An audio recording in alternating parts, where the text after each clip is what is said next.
All right, this is the Flat Earth Atheist. Let's get right to it. Up next, I'm going to give you some reasons why the Christian God is the God of chaos. Right now, if you're an atheist, you're going to get pushed into believing in a God when you get into the truth movement or some type of entity. And what I would like to say is, the God I worship pays my bills. That's the person I worship. Okay? The person who pays my bills is who I bow down to. Now, I am a happily single man. But if a woman came to me and said, Flat Earth Atheist, shut up and go put your fucking house shoes on. I'm here to pay all the fucking bills. And when I get my ass home, you better have this house clean and dinner on a fucking stove, and you better be wearing something sexy. And I'm going to say, you're going to pay all my bills? I will bow down to her for sure. Because the person who pays my bills is my God. Okay? All right. Now, let me give you some reasons why the God of the Bible is just the God of chaos. The God of the Bible should be called the great masturbator, because he does this all for his pleasure.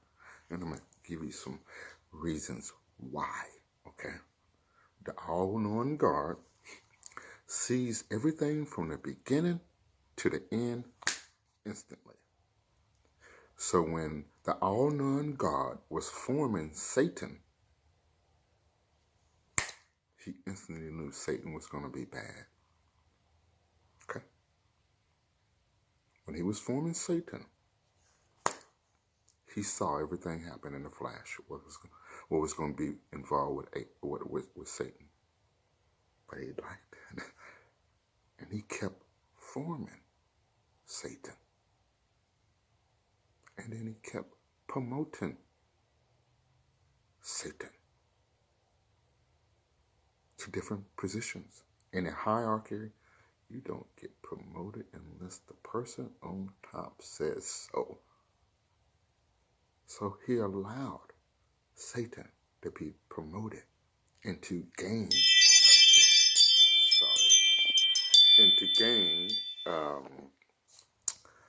trust over the 33rd angels. Okay? So God allowed this. All right? Okay. And here's a little side note. He allows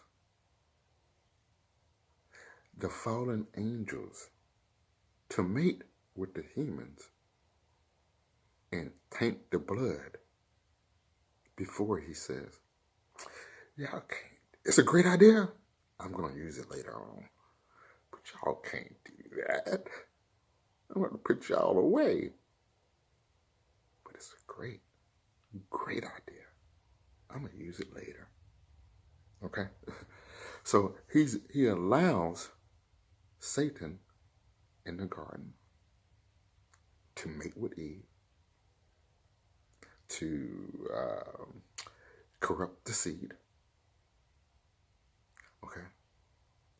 Why God didn't put a sentry and lock that back door so Satan could not get in?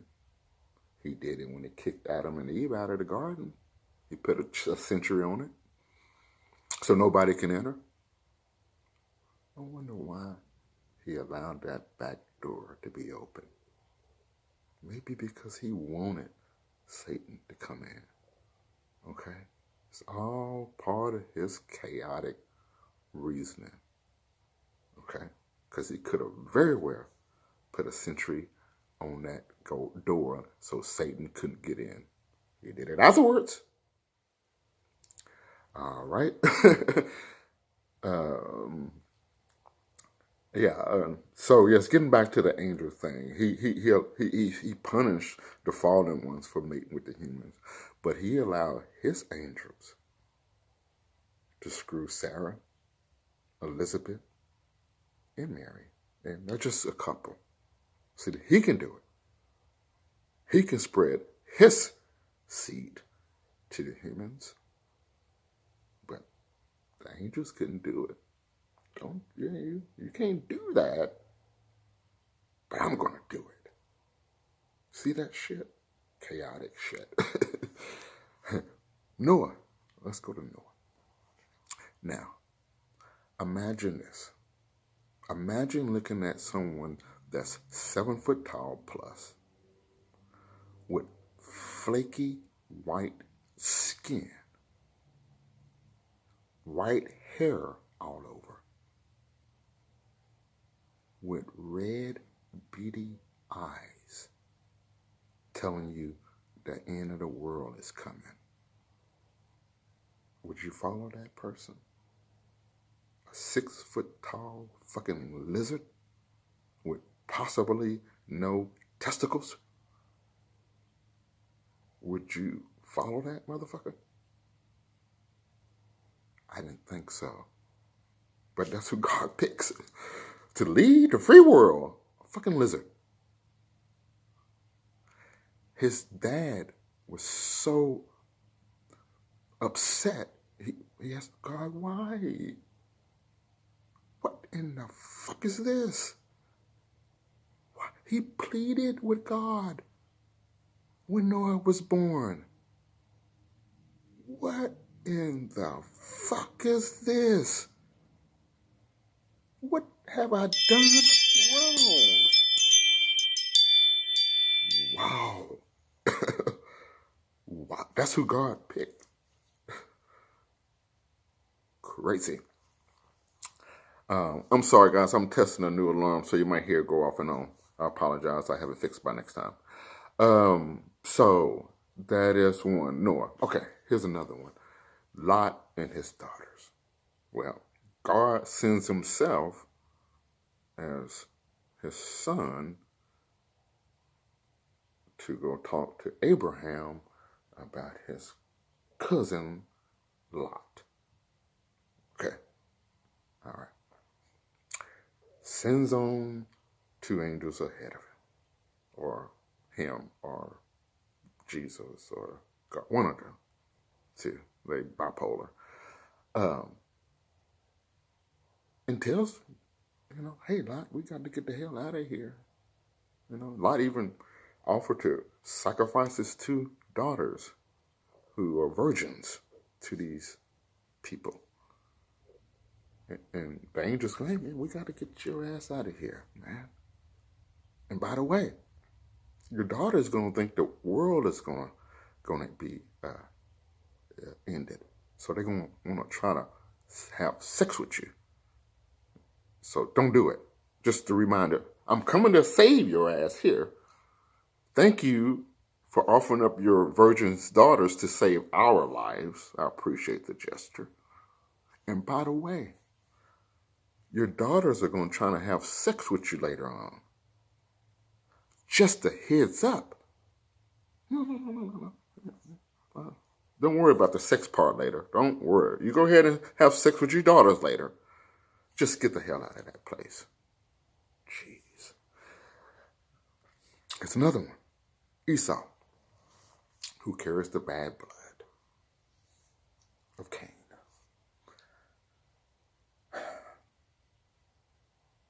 Norad,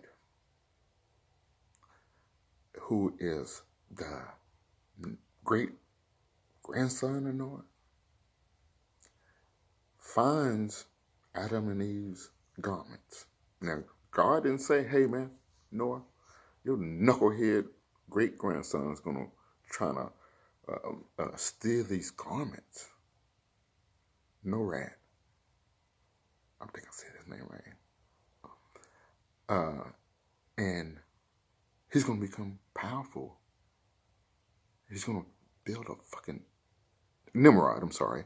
He's going to build a fucking tower to trying to take my ass down.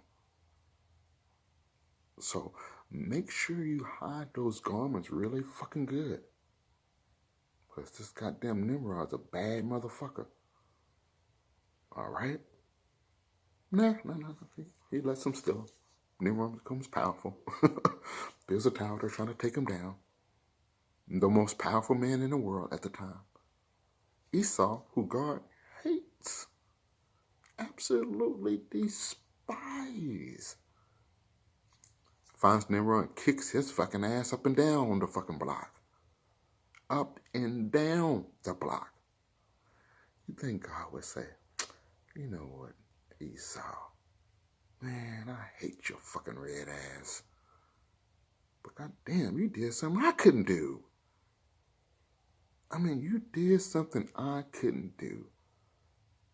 Man, this whole bloodline shit, let's bury the hatchet on this goddamn shit, man. I mean, you killed Nimrod? Shit, give me a high five on that shit, man, and bury the hatchet. No, not that motherfucker. He winded more down how much he hated Esau. Esau killed something he couldn't do. But he despised him still. See that kind of sick ass shit? Moses versus Aaron. Moses kept telling God, I can't do this shit. I don't know the law. I can follow. Get Aaron to do it. He knows it all. Nah. See, God likes those pretty boys. Aaron wasn't pretty enough. Moses didn't know the law so much that God was going to kill this motherfucker because he didn't want to circumcise one of his kids. His wife saves him. And Noah didn't know the law. He kept fucking up the law. But you know who knew the law the whole time? Better? Aaron. Okay? And I know that one incident about the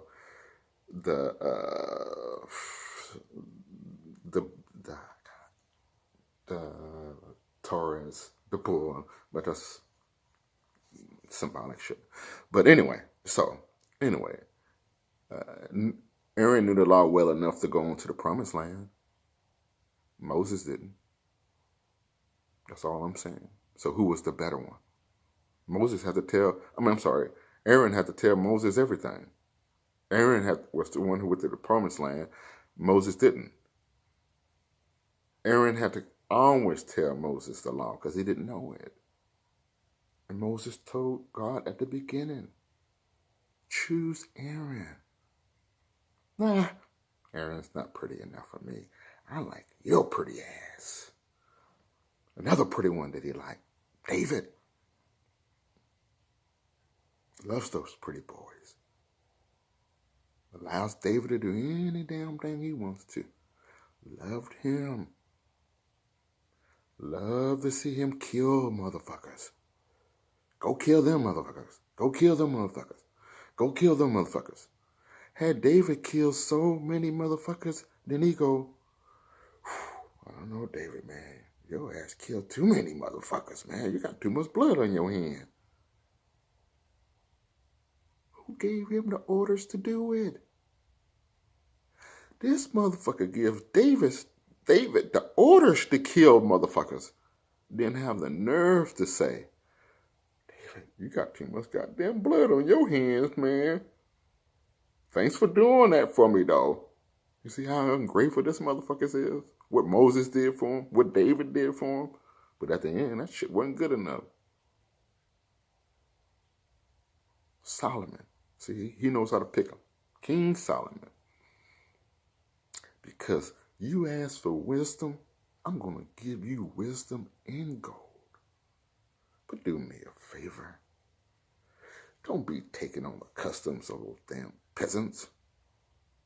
What's the first thing Solomon started doing? Getting married and taking on the customs of those peasants. See, he knows how to pick them, don't he? Instead of picking the prophets who knew the law, see, they was never pretty enough. They was always bald-headed, fat, ugly looking. He likes the kings, those pretty boys. He could have just flipped everything. If he wanted really peace, made his prophets in charge. Nah, they weren't pretty enough. He likes pretty boys. Okay? Another thing, Peter versus Paul. He allows the lying-ass Paul to profit. Yeah, Paul, I know you didn't see my son, you lying-ass bastard.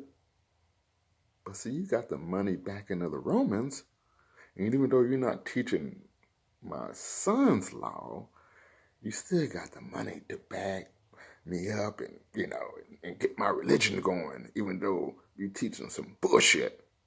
But at least you can get people to believe in me. Peter, that poor ass motherfucker can't afford it. Even though he's the rock, that poor motherfucker can't afford that shit to put shit on paper. You got the backing. Paul, you lying bitch. You got the backing of Rome, so you can get your shit on paper and push that lying shit you did, saying. But at least people gonna believe in me. Fuck Peter. He's on his own. So, loud to the promotion of Paul. And the final thing. This God is going to cause such a great deception. Now, see, Satan's in jail now for causing an uprising. It's kind of silly. He's in jail for causing an uprising.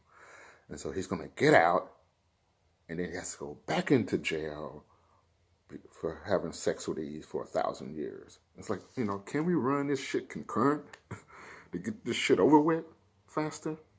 Nah, we're going to push this shit out, okay? He's going to be in jail. I'm going to let his ass out. He's going to have to go back to jail, and then I'm going to let his ass out again, okay? I want to prolong this shit, all right? Even though it says I don't, I do, all right? But in this great deception, Satan is going to get out of jail and be founded. He's going to look around and go, God damn, I don't have to do shit. That's part of the great deception. It's gonna be so deceptive that Satan's going to get out of jail and go, fuck. Wow. My job is done here. That's how great the deception is. So people who go, man, the world is getting bad. Oh. That's part of the great deception. The God of chaos wanted so bad that when Satan is released, he's going to go, what in the fuck is this shit? Wow-wee. So, just understand, the God of the Bible is just simply the God of chaos. Thank you so much.